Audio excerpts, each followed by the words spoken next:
words of David McCullough, two-time winner of the Pulitzer Prize, he said, "History is who we are and why we are the way we are." From our amazing Black Women's Herstory Month special, we had the last day of Women's History Month.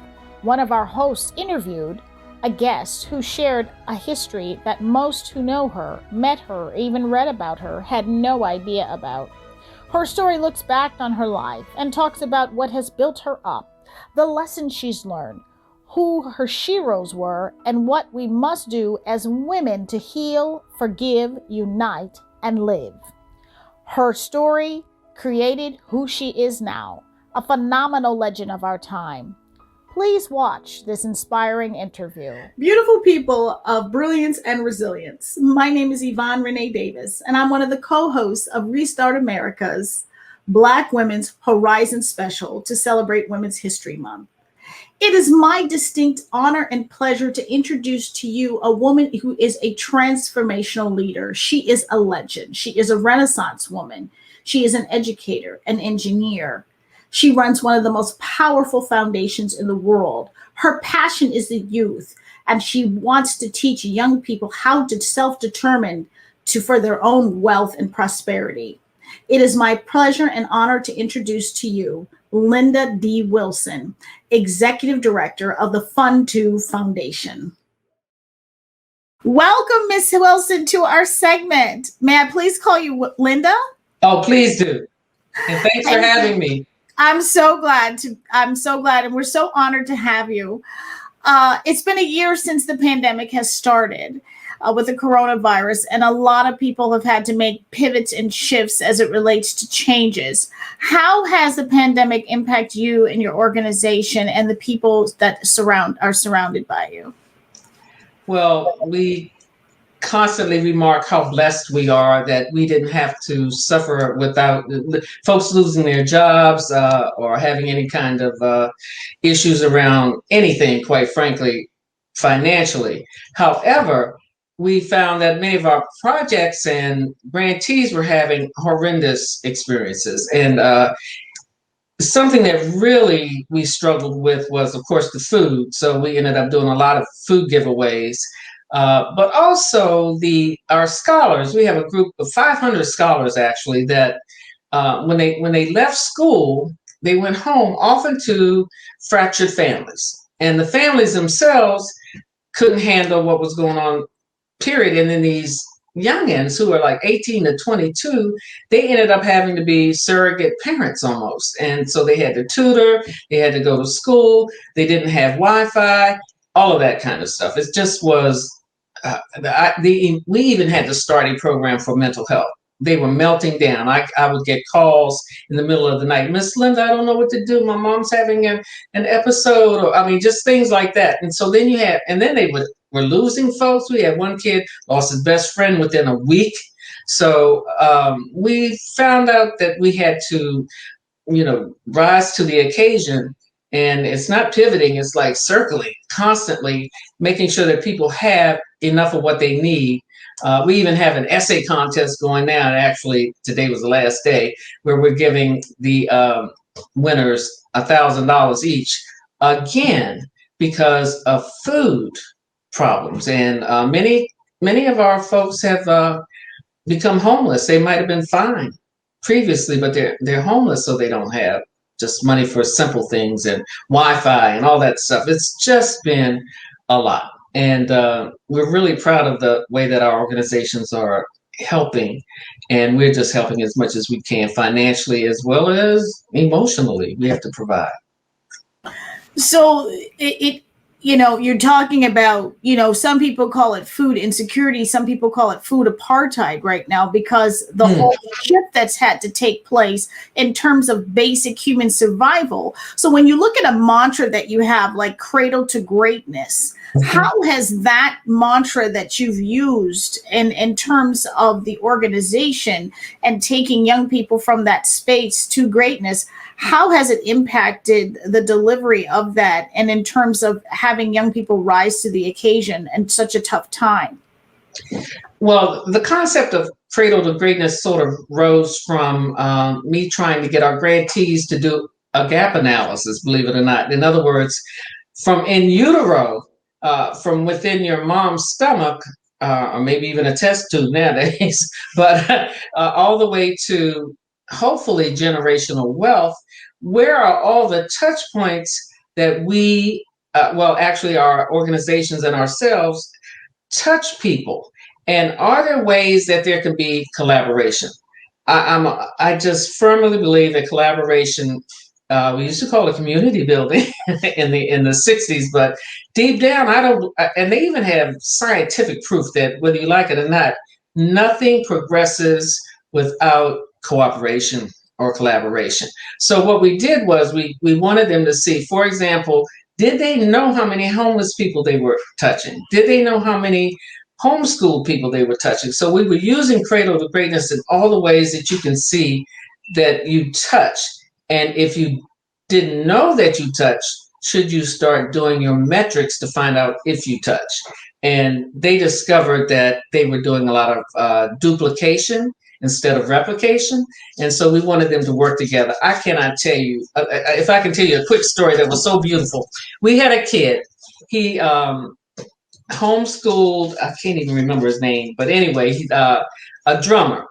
We got him to do a little program as one of our, just entertainment. Well, we also had Carnegie Hall, which is one of our grantees. And so we had them come do something. Well, they listened to each other practice and fell in love with each other and ended up collaborating and doing a song together afterwards.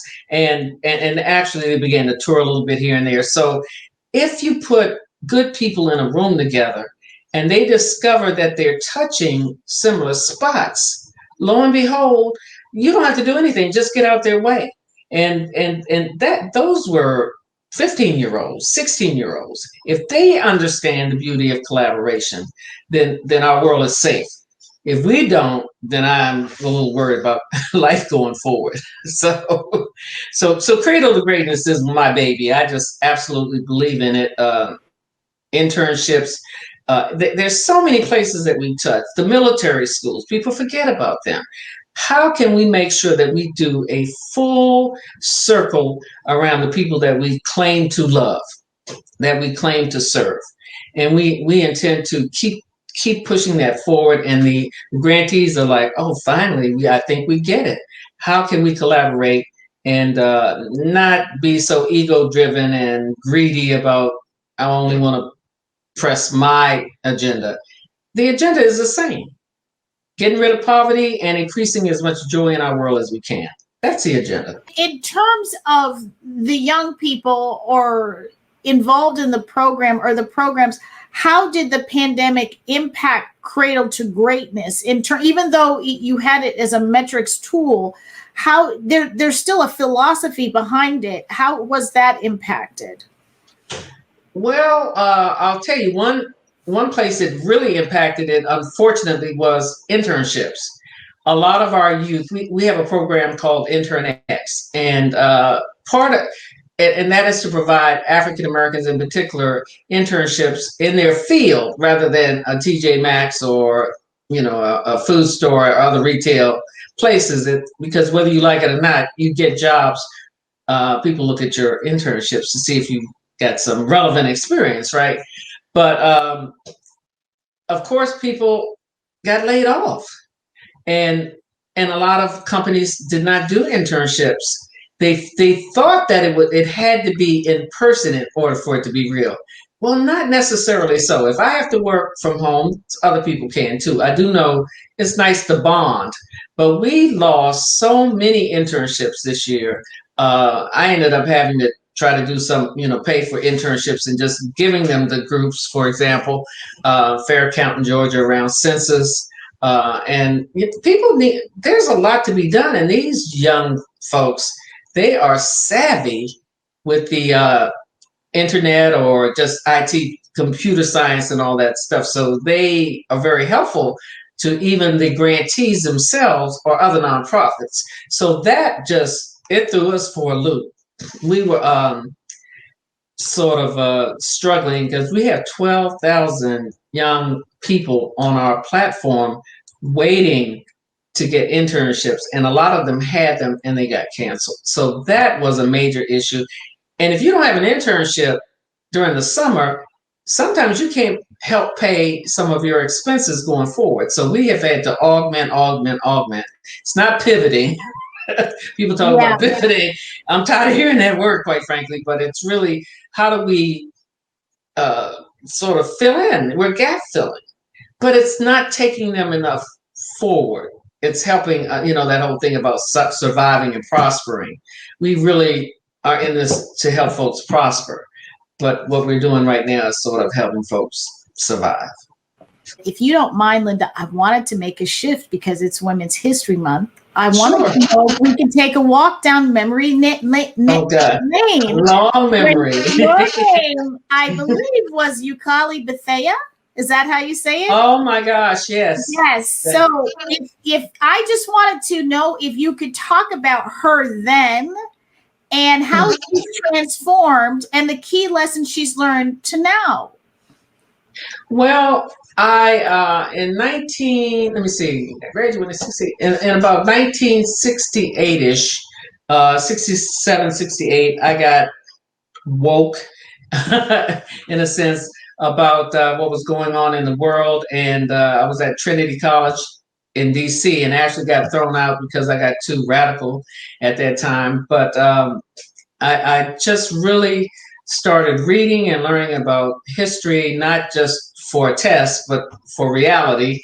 And I got very committed to making sure that our people were considered in a better way. And I joined SNCC, Student Nonviolent Coordinating Committee. I joined CORE, Congress of Racial Equality, and a million other little groups. And then one day I was walking down the street, kind of sad, and I saw these two Panthers with their berets and children running around. And what I saw as far as the love toward those children just touched my heart. So I just went straight in and I said I wanted to join, and I did. And I got very involved in it. I mean, I was in Washington, D.C., which eventually became a chapter, but I actually sort of like the military got sent around. In other words, I went to Boston, New Haven, whatever. I actually worked on the newspaper, printing the newspaper, and we had the printing press in the in the Washington D.C. area for the East Coast, because as you know, the headquarters was on the West Coast, and I actually drove at 8.5 months pregnant. I drove a truck up and down the East Coast delivering newspapers. I testified in Bobby Seale's trial, in Erica Huggins' trial, and then I got, like I said, transferred to California, where I worked on the West Coast paper. Well, same paper, but different pieces of it. So that's how I got involved in it. It's a lot. I was only there. Now I need to be transparent in that I was involved. I was one of the few Panthers who might have been considered a little older. I was 21 when I joined, whereas a lot of people were 16, 17, and 18. So I had already been studying Malcolm's thinking. I knew all of that. And so I didn't come in needing to be trained to the same extent. Although I will say the Black Panther Party had the best community education program that I've ever been involved in. So a lot of things that are happening during the pandemic or even before that or during started with this party right here that a lot of people in our history don't recognize. And being a woman in that space, driving up and down 8.5 months pregnant.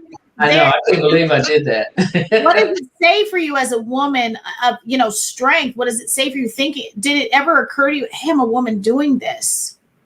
Oh, for sure. Because whether we like it or not, men were generally in charge. I mean, we were in the 60s. We weren't in, I love what Elaine Brown says. We weren't in Nirvana. The brothers were still a product of that era right then. And but we had some tough sisters, and I know I had a smart mouth, and I was forever like, we need to have a talk, that kind of a thing. And actually had to run the offices periodically when the folks were off traveling or whatever. And because I was pregnant, I couldn't go everywhere. But it was, I learned so much. I mean, don't get me wrong, it wasn't perfect. I cannot say that. And thank goodness you're not asking me about that. But the women, I met some of the most beautiful, committed sisters in my life. And I mean, even Fadisha, of course, she was in the New York Panthers. Yeah, she just the wonder, the commitment, the willingness to put your life on the line for people that you don't even know. I mean, we love our people, but and you can say, your neighbors in your community, but we were talking about the whole of our nation, so to speak, that we wanted to make a difference in. So yeah, the women were amazing. I mean, I was constantly, a lot had gone to college. I had started, but I had been, like I said, kicked out. I eventually went back, hallelujah. But yeah, the women were, we were it. We were the workers. Come on, let's be real. The thing is, Linda, during the civil rights movement, it was women that moved it. I mean, people Always. can talk about our leaders and the ones that we celebrate, which we should. Those are our ancestors or brothers that led the way. But it was the women that said, I'm not cooking if you don't get out in the street and you keep protesting. I'm not. And they led a lot of things. There were a lot of unsung heroes.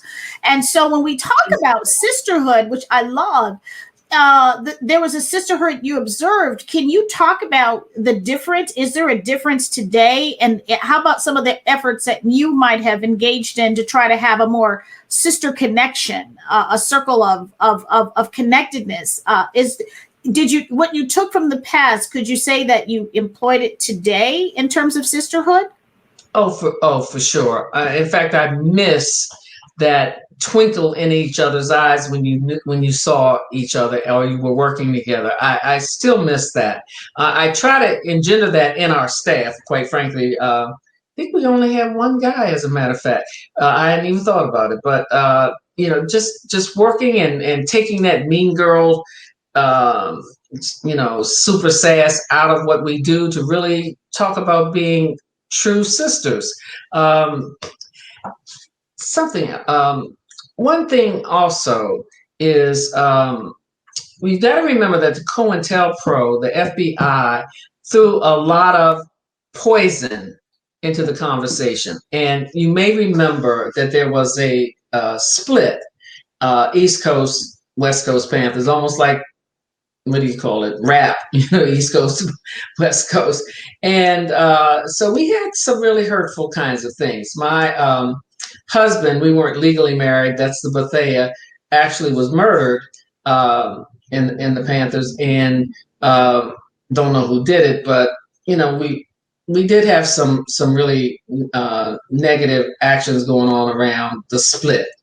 Well, after the party had pretty much closed, we had women from both sides come together, actually close to where I'm living now, and we did a forgiveness ceremony.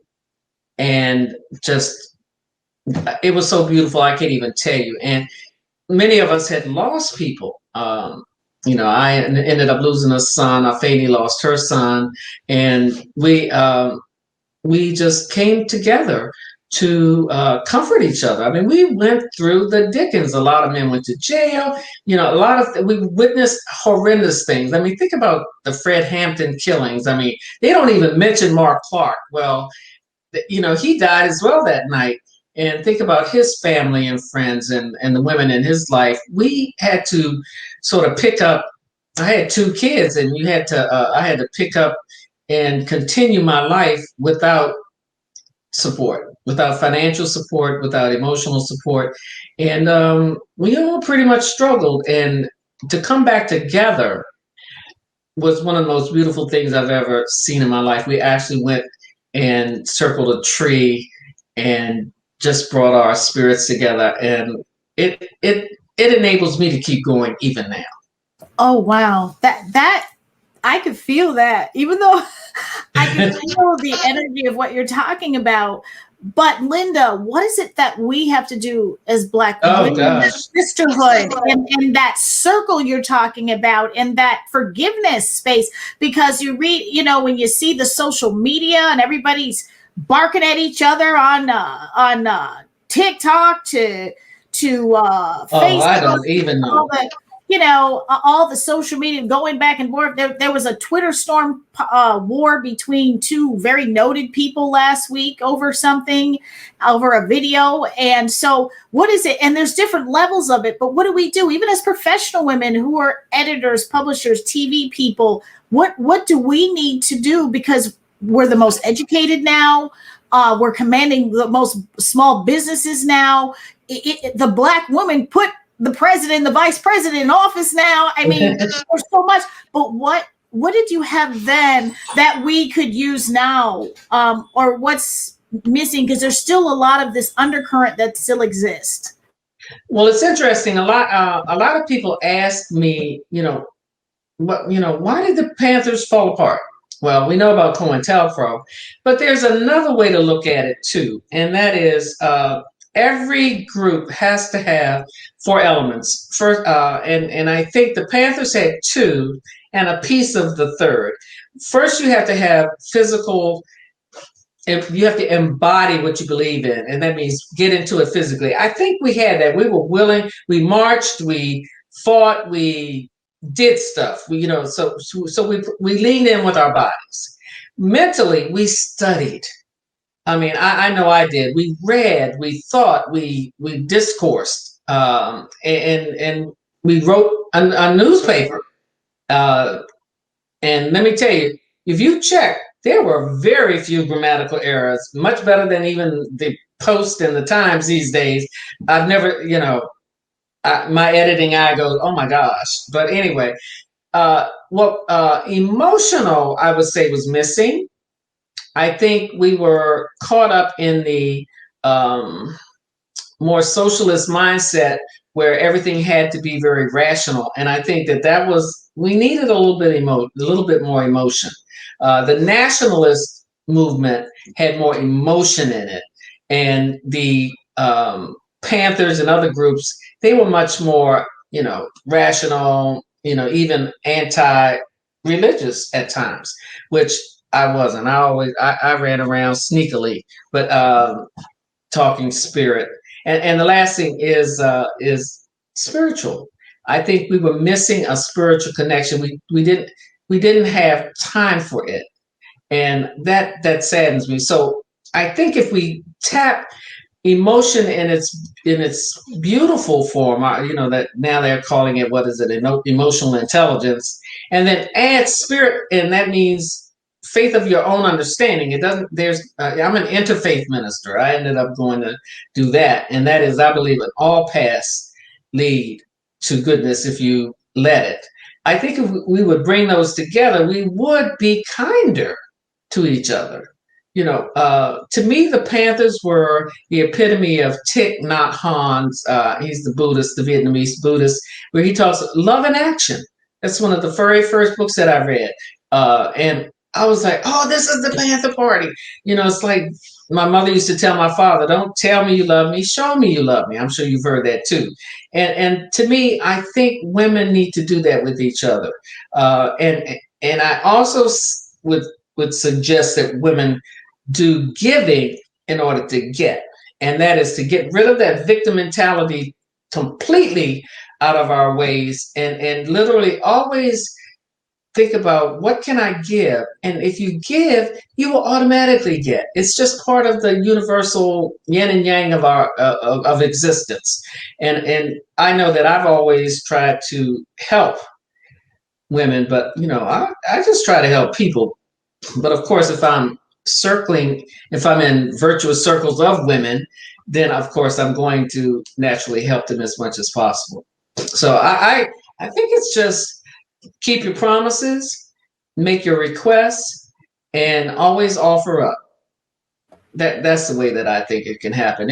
It's not that hard. And that old saying my mother used to say, if you don't have something nice to say, think about that with social media, right? Don't say anything at all. If somebody asks me something, do I like something? I go, well, you know, but so I don't want to lie. But at the same time, I mean, why do you have to beat people up? We're all works in progress. We're all works in progress, and leave them alone, and they'll come home wagging their tails behind them, as they say. In other words, people learn, and you need to have some grace with it, and give some advice. If you want to gripe about things, I mean, I'm a really critical person. I don't like much. I'm gonna tell you, but you need to have friends that you can gripe with, that you can vent with. You don't have to put it all out in the world, because guess what? You might change your mind, and then you're going to be embarrassed what you said yesterday by what you say today. So I don't know. It's work, honey. It's work. Let me put it that way. It is work. As a woman in this space too, it is work. So I wanted to ask you two questions. First of all, who were or are your sheroes? And then the other one is, you talked about interfaith. How has your spiritual side of you has played throughout your life, even especially in running the foundation, and just for you as a woman personally? Okay, let me see. I always pay tribute to two women. I mean, of course, there's my mother, my sister. I love them dearly. Let me say Bernice Young and my sister Sylvia, now Young Smith.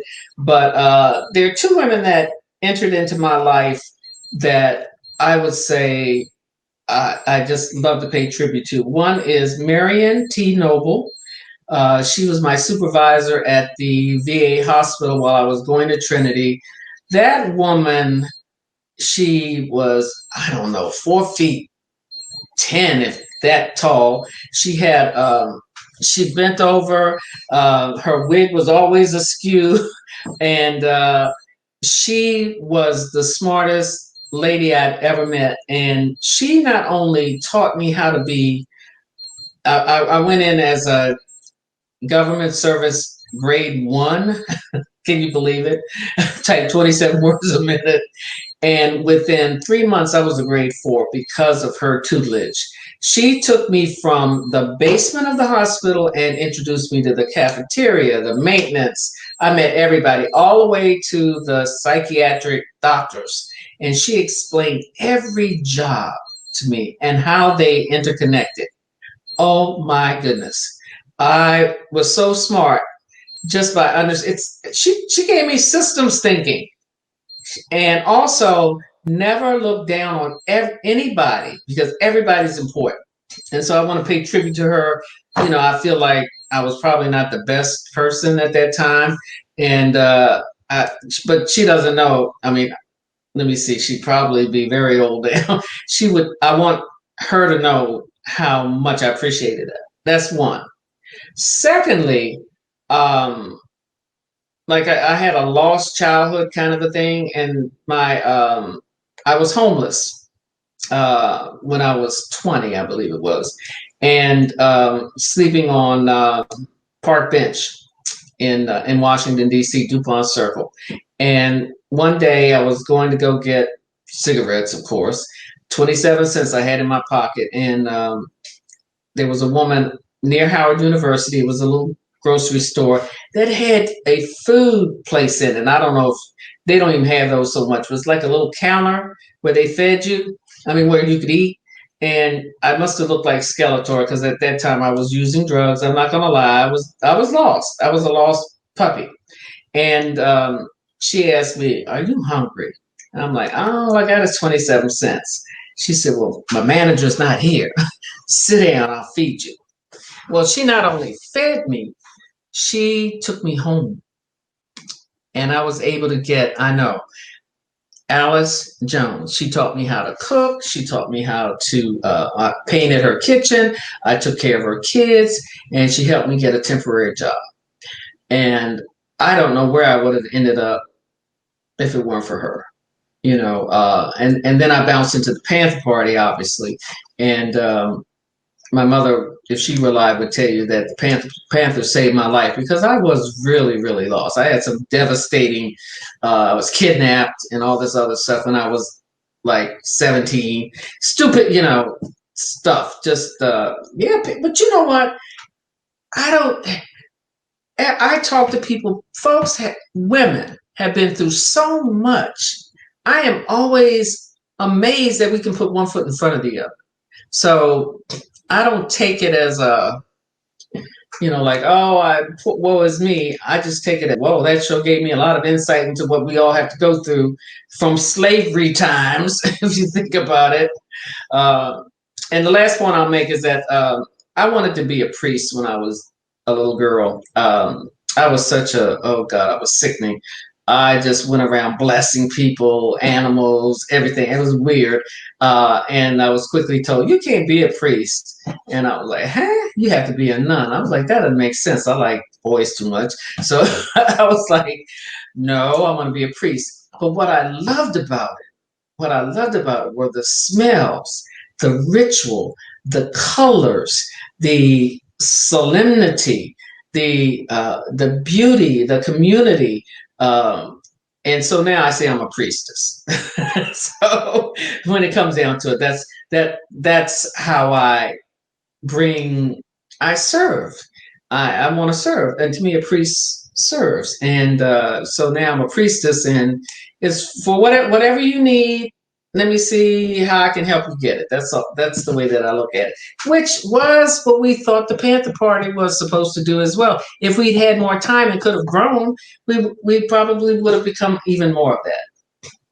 So I know that's a lot. No, but it gives me a snapshot of your life in a different type of way. And then when I'm watching your videos on YouTube and learning, it pulls it all together to where you are now, in your space of philanthropy. Because you made a comment on one video I watched. You said philanthropy has to change. So when I look at your history, as a young woman in the Black Panther Party, being homeless, once being in a space of, and taking drugs and changing, and then basic loving women in your life that have made a difference.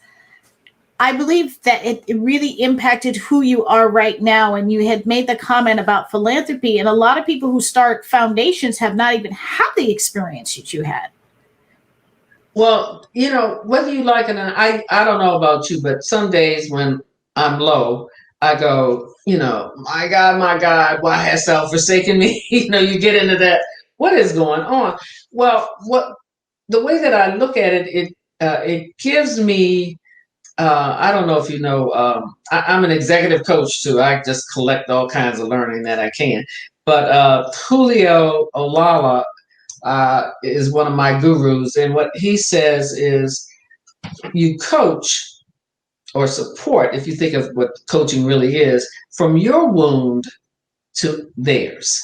And you cannot, if you don't have any wounds, those experiences help you. First of all, they humble you for sure. And secondly, they give you insights on how people can be helped and what you need to do. I find myself helping a lot of women in particular who lose their children. My mother lost a child. I was to replace a child. And I noticed that I keep drawing women who have lost their children. And then I lost my child. And what that did was it gave me not an academic profession that dealt with it, but it gave me the insight to interpret what academics talk about and then make it practical. Love in action. As much as we want to, you do need to collect data and all that other stuff, then it's like, next, so what? What are we going to do about it? And to have experienced a lot enables you to be more helpful, to be more authentically helpful instead of patronizing or patriarchal or even matriarchal. So I think we do. No one listens to someone who has silver spoons and were born with silver spoons. They really want to make sure that the people get it. And when they say get it, it means that they've experience something at least similar to what they're going through. So, yeah.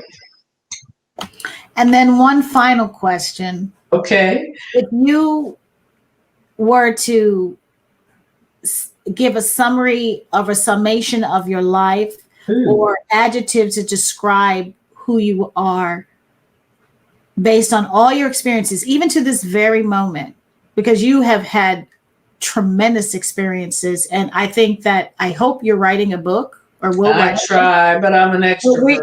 We're going to have to try to get you to write a book because you have such wisdom. We cannot, you are a legend. You are legacy. And so whether you're in the Black Panther Party's 2.5 years, literally, that was probably a lifetime of 10 years or more. What would be the adjectives to describe you? Because I'm going to call you a woman who is legend. Okay. Number one, I would say self-awareness is the key to all things. And that is, you got to do your work. You have to own up to things that you need to change. And then you have to change it relentlessly. You know, we talk about resilience. Well, you have to be relentless. You have to be courageous. And looking in the mirror and seeing the flaws is difficult. But looking in the mirror and seeing the wonder, the beauty, the embodiment of God, goddess is even harder, especially when you have been told that you are not enough or you're too much. You're either enough, you're not enough, you're too skinny, or you're too much, you're too fat. It's never like, I'm like, well, if I went from skinny to fat, somewhere along the line I was perfect. Why didn't I notice it? Guess what? You're perfect all the time. And that is so hard for us to believe because we have been trained, and our training has been almost chaining. We've chained ourselves to the belief that we're less. And to me, that's the major thing. So people tell me all the time, oh, you're so confident. I'm like, oh, you just don't know what's going on in my head. But if anything, you need to be relentless about loving yourself and the circles around you, and let it resonate all the way to the earth and even to just nature, period. And that includes people. So I guess courageous and relentless, depending on, who's talking to you about me, would be my best traits. And also truly paying attention to what people want and then helping them be themselves, accomplish. The only way you get self-esteem is when you accomplish. And everybody's screaming for, let me contribute, let me add, let me be added value to things. And that's what we're supposed to do with each other, help each other. Women at the well, I always think about, if we were all at the well, us giving each other advice on how to prosper and how to deal with problems, but also how to become entrepreneurs of service, not necessarily of just getting money, but how can we become entrepreneurs of service? That's it. Well, I just have to tell you, I have thoroughly enjoyed this moment. I'm so glad. And I learned a lot, and it has been an absolute honor and privilege to have you take this time with me and with us on this most important celebration for women and for Black women. And so I just can't thank you enough for your time. I know how busy you are, and the whole idea of just love surrounds you, and that personifies you. And I just appreciate your time, and I thank you so very much. The tribute, an ode to the Black woman. To my divine feminine, phenomenal women, melanin glistening, your power exudes from within. As the shea butter melts on your skin, take it all in. Your beauty, from your accolades to the texture of your hair, you give the world a reason to stop and stare. You dare to be the woman on fire, with flames of executed goals and obtaining what your heart desires. We are walking affirmations, a powerful statement that consistently inspires. Oh, how wonderful it is to be a reflection of a woman who took on the sea, of obstacles, glass ceilings, our rights, and even VP. To my Black women, my sisters, I honor you. Your views, your story, your love, your hues. We have a presence that demands attention. We are more than a mention. We are a full story. Black women armed with magic, standing in all of our glory. With love, Bijah.